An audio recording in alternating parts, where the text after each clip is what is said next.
লাউ ঘন্ট করব। ফোড়নে দিব গোটা জিরা, শুকনো লঙ্কা, তেজপাতা। দিয়ে দিচ্ছি বাটা মশলা, ধনিয়া জিরা আদা বাটা, সামান্য রাঁধুনি বাটা। এবার কাটিয়ে রাখা লাউ দিয়ে দিচ্ছি।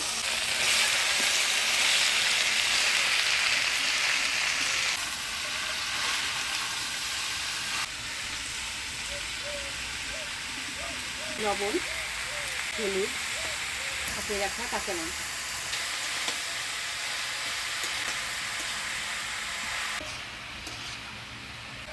লাউর সাথে মশলা দিয়ে ভালো করে নাড়াচাড়া করে নিলাম। এবার ঢাকা দিয়ে দিই।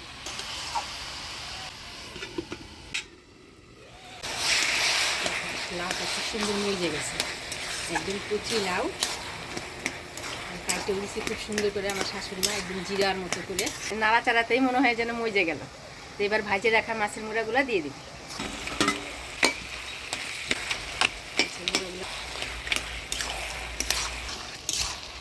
মাছের মুড়াটা দিয়ে ভালো করে নাড়াচাড়া করে নিলাম। এবার আর একটু ঢাকা দিয়ে দিব।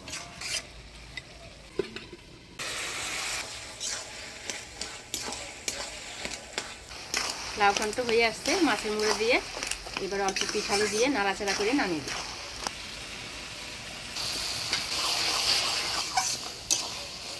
হয়ে গেল মাছের মুড়া দিয়ে লাউ ঘন্ট। এবার নামিয়ে নেব।